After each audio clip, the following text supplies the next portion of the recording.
Vamos dar continuidade à nossa campanha na Força Tarefa 2020.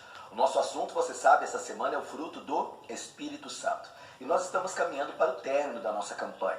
Você sabe que durante esse período eu abordei basicamente 3 assuntos diferentes. Nós falamos sobre relacionamento, falamos sobre revestimento e agora nós estamos falando sobre frutificação. Pela ordem, nós poderíamos ter feito ao inverso. Nós poderíamos ter começado com relacionamento, falado do fruto do Espírito, que é consequência dele, e por fim, nós poderíamos falar de revestimento, que é o conselho dado pelo apóstolo Paulo a todos nós. Fortalecei-vos no Senhor e na força do seu poder, para que vocês possam passar pelo dia mau e mesmo assim permanecer firmes e inabaláveis. Mas a ordem com que nós construímos é proposital. Nós pensamos primeiro em relacionamento porque o nosso relacionamento com Deus é a base para os nossos demais relacionamentos. Se o nosso relacionamento com Deus é saudável e forte, a tendência é que os demais relacionamentos o sejam também. Todos nós vivemos dentro do ambiente familiar desafios, batalhas, crises, e por trás desses problemas que normalmente nós temos dentro da família, existe uma batalha espiritual que nem sempre é percebida. Daí, nós unimos os 2 temas, o relacionamento e o revestimento. Embora nós estejamos falando de famílias e na maioria das vezes nós pensemos nos indivíduos, e a impressão que a gente tem é que os problemas da família são sempre coletivos, mas muitas vezes nós vamos encontrar solução para os problemas coletivos dentro do indivíduo e dentro da sua individualidade. O que você quer dizer com isso? Que num conflito entre 2 pessoas, quando elas sentam conosco para um aconselhamento familiar, há uma crise dentro de casa e elas vão procurar ajuda. Normalmente nós vamos apelar para o relacionamento, primeiro com Deus, porque nós já sabemos que o relacionamento entre casal, entre pais e filhos, irmãos, está em crise. Bem, esse relacionamento entre pessoas já está em crise. Nós temos que buscar a solução primeiro no relacionamento pessoal do indivíduo com Deus. Por quê? Porque a partir dessa relação correta com o Senhor, nós vamos encontrar temor, fé e disposição para abrir a Bíblia e dizer para aquela pessoa: aqui teme ao Senhor. Aqui na Bíblia está escrito que se você reconhece Jesus como Senhor da sua vida, a instrução para essa situação é essa aqui. E por temor, e por fé, e por obediência a Deus, você deve agir desta forma. E aí nós conseguimos corrigir, nós conseguimos disciplinar, nós conseguimos orientar o indivíduo à mudança. Toda mudança que nós queremos dentro do relacionamento, ela tem que começar na pessoa que teme a Deus. Por isso, nós vamos investir em relacionamento, porque isto vai refletir em relacionamentos. Se essa pessoa que teme a Deus está disposta a ser o canal da restauração, estiver revestida do poder do alto, se a verdade do Evangelho, que eu simbolicamente usei a figura da armadura de Deus para lhe ensinar, for algo que a pessoa realmente experimente, ela não vai ficar olhando para si mesma e se identificando apenas com o Cristo sofredor. Lembra que eu disse isso para você? Quem tem uma visão completa da obra de Cristo na cruz, ela não tem fé apenas para ser perdoado e salvo. Ela tem fé para ser vitoriosa. E essa fé que faz o vencedor, ela começa no Cristo sofredor, mas ela é completa quando você enxerga o Cristo triunfante. Então, essa pessoa que está dentro da guerra, primeiro tem que ser restaurada e se colocar de pé. Revestida do poder do alto, ela tem autoridade, ela tem sabedoria de Deus para lidar com aquela situação. Nesse aspecto, é muito importante que ela seja um ramo ligado à videira e que ela seja frutífera. Na prática, o que a gente mais vai perceber em evidência nesses 3 temas dentro de casa é o último que eu estou ensinando agora, a frutificação. Por quê? Porque normalmente o relacionamento pessoal íntimo com o Senhor é Deus quem conhece. É verdade que muitas pessoas, elas, na medida que vão se relacionando com Deus, a construção do caráter de Cristo nelas, pelo Espírito Santo, vai se tornando mais evidente. Então, é possível sim que eu enxergue no outro a maturidade com que ele vai crescendo, com que Cristo está sendo formado no seu interior. Se essa pessoa é cheia do Espírito Santo, há uma certa evidência, porque a luz fica mais intensa, não é? Se essa pessoa ela é cheia do Espírito Santo, ela é mais bem posicionada diante das crises e adversidades, e até mesmo do inimigo, que se levantou contra ela, aproveitando de uma crise familiar. Só que isso também necessariamente não é algo que tem que ser visível. Existem pessoas que têm um relacionamento correto com Deus, são cheias e fortes no Espírito, mas elas têm uma personalidade que não deixa transparecer tanto aquilo. Agora, o fruto fica mais evidente. Por exemplo, quando a gente vai tratar de um assunto como o de hoje, paciência. Nós falamos de amor, nós falamos de alegria, nós falamos de paz, mas agora nós vamos falar de paciência. Isso é uma coisa mais notória, a pessoa que tem paciência da pessoa impaciente. Em algumas Bíblias, Paulo não chama, ou a tradução não fala em paciência, fala em longanimidade, que é uma palavra que a gente quase não usa, né? Quando você lê lá em Efésios 5:22 essa palavra, você às vezes tem dificuldade para identificar que é de paciência que Paulo está falando. E é claro, fica evidente, dentro de casa, no meio dos relacionamentos, uma pessoa mais paciente de uma pessoa mais impaciente. Só que isso é um fruto do Espírito Santo na nossa vida. Então, é correto a gente falar de relacionamento, revestimento, são aspectos diferentes da mesma obra.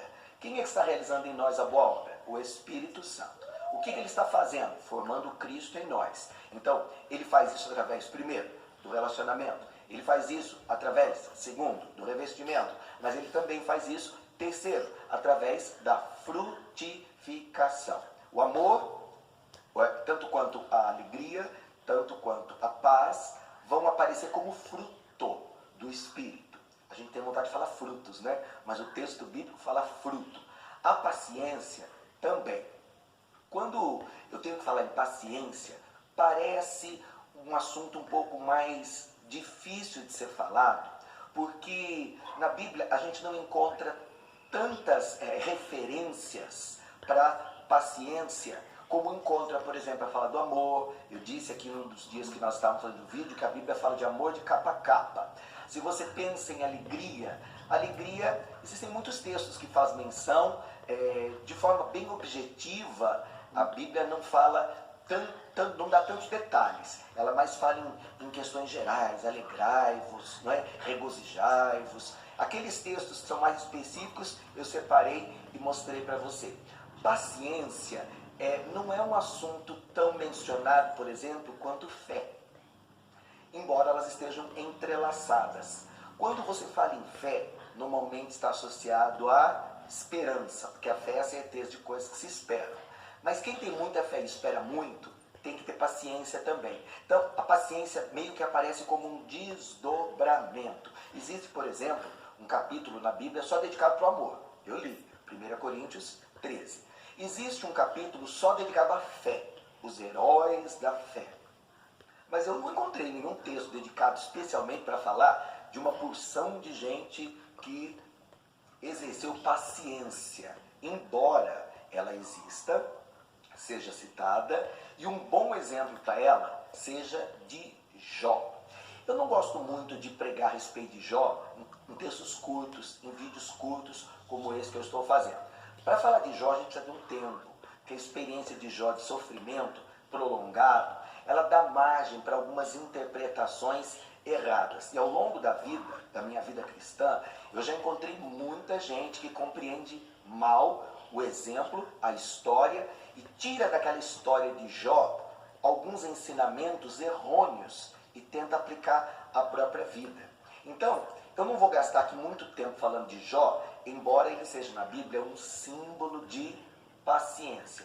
Talvez você esteja pensando, mas Jó não é um símbolo de fé, de alguém que suportou a provação e saiu honrado lá no final? Se você ler a galeria dos heróis da fé, você não vai ver nenhuma menção ao nome de Jó. Tem uma porção de gente lá, mas de Jó não é dito nada. Quem vai falar de Jó como exemplo é Tiago. Se você procurar na sua Bíblia, você vai encontrar, por exemplo, lá em Tiago, no capítulo de número 5, que aliás vai ser o tema, o destaque para nossa meditação hoje. No texto longo, eu vou falar mais de Tiago 5. Mas se você pega Tiago 5 e lê o versículo 11, está escrito: ouviste qual foi a paciência de Jó, e vistes o fim que o Senhor lhe deu, porque o Senhor é muito misericordioso e piedoso. Então, aqui Tiago faz uma declaração específica. Ele menciona a paciência de Jó. Nós vamos ler em casa, com calma, Tiago, capítulo 5 todo. Mas se você observar com o devido critério, você vai perceber que Jó é um bom exemplo de paciência, mas que a gente precisa estudar com mais calma. Então, eu vou aproveitar para falar da paciência, o desdobramento dela, que começa na fé, que é a certeza de coisas que se esperam, tá? Quem espera muito, logo, é uma pessoa paciente. Então, dá para a gente pegar o mesmo exemplo. Se eu for falar de fé como ponto de partida para chegar na paciência, aí eu vou usar Abraão. Abraão, pai da fé. Nesse aspecto, embora ele esteja citado lá na galeria dos heróis da fé, e o Jó tenha sido citado como um modelo de paciência, eu vou aproveitar o contexto e vou falar mais do Abraão. Por quê? Porque há muito mais textos que falam a respeito dele e que podem servir de inspiração. A Bíblia fala que Abraão, por causa da fé que espera, teve paciência suficiente para alcançar a promessa de Deus. Tiago 1:3. Sabendo que a prova da vossa fé opera a paciência. Olha lá. A prova da vossa fé opera a paciência. As pessoas não gostam muito de ouvir falar sobre paciência que vem da fé. Por quê? Porque normalmente isso vem associado a algum tipo de dificuldade. Deus na Bíblia é chamado de Deus de paciência, lá em Romanos 15, no versículo 5. Se você procurar em 2 Tessalonicenses 3:5, você vai ver uma menção à paciência de Cristo. Tanto Deus quanto Jesus são símbolos de paciência. Mas, quando você olha, por exemplo, Romanos 5, de 3 a 5, você vai encontrar um texto meio indigesto. E não somente isso, mas também nós nos gloriamos, disse Paulo, nas tribulações. Isso aqui ninguém gosta de ouvir. Prazer na tribulação, ninguém quer saber disso. Sabendo que a tribulação produz a paciência. E a paciência produz experiência. E a experiência não traz... ela produz esperança. E a esperança não traz confusão, porquanto o amor de Deus está derramado em nosso coração pelo Espírito Santo que nos foi dado. Bom, a semente que foi plantada em nós é Cristo. Cristo é um homem que, glorificado, está sentado à direita de Deus. Ele nos deu o Espírito Santo. Então a gente pode tratar o Espírito Santo da verdade como a semente que foi plantada dentro de nós. A ideia é tirar dessa semente o fruto. Lembra que Cristo é a videira, você é o ramo? Bispo, como Deus tira de nós fruto? Entre eles, nos deixando passar por tribulações.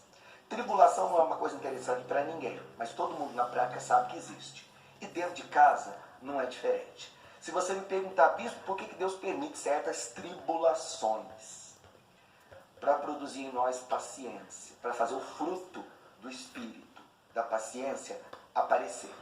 Essa paciência, enquanto ela está sendo gerada, produz em nós o quê? Experiência.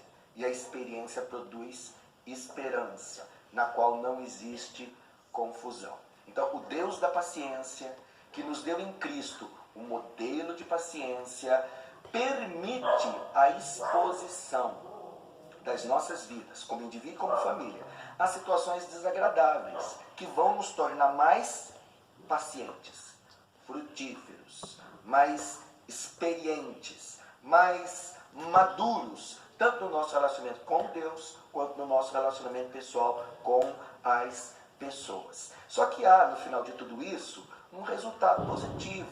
Eu até separei um versículo que traz uma certa inspiração, porque eu ia falar de tribulação, eu digo, ninguém vai ficar muito entusiasmado em paciência que sai da tribulação. Então, eu disse, bom, Deus me deu um texto que sirva de inspiração. Deus da paciência é um ótimo modelo. Jesus Cristo, paciente, é um ótimo modelo. Jó é um bom exemplo, mas tem que tomar um cuidado, porque senão a pessoa pega o ensino errado. Então vamos para uma coisa mais segura, que eu possa falar rapidamente. Veio no meu coração, fale de Abraão.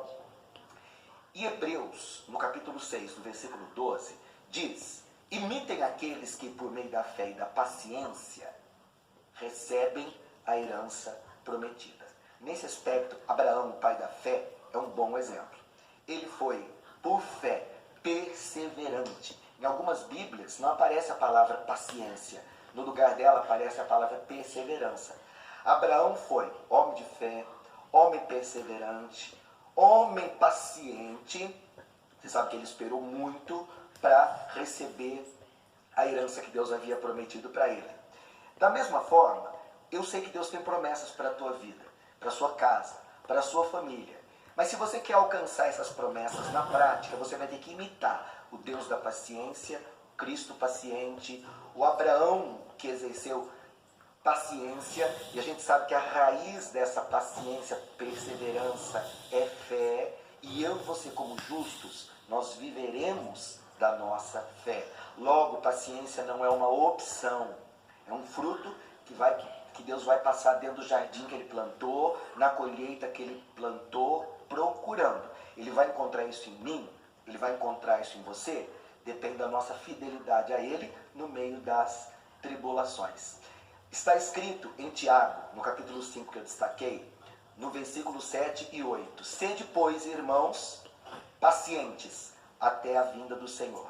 Eis que o lavrador espera o precioso fruto da terra, aguardando com paciência até que receba a chuva temporã e serôdia. Sede vocês também pacientes e fortalecei o vosso coração, porque já a vinda do Senhor está próxima.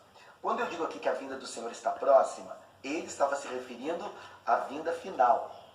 Mas eu posso dizer que ele vem. Eu posso usar Tiago 1,17, dizer, e vem descendo agora, do Pai das luzes, em quem não há mudança e nem sombra de variação, resposta para a necessidade do nosso coração. Então eu quero orar com você, para que, no meio dessa luta intensa, que você pode estar vivendo como pessoa, como família, que você tenha fé, que você seja perseverante, que você seja paciente, assim como o lavrador que planta. Lembra que eu disse, a terra mais difícil de ser trabalhada e plantada, terra da minha casa, onde os frutos serão mais abundantes?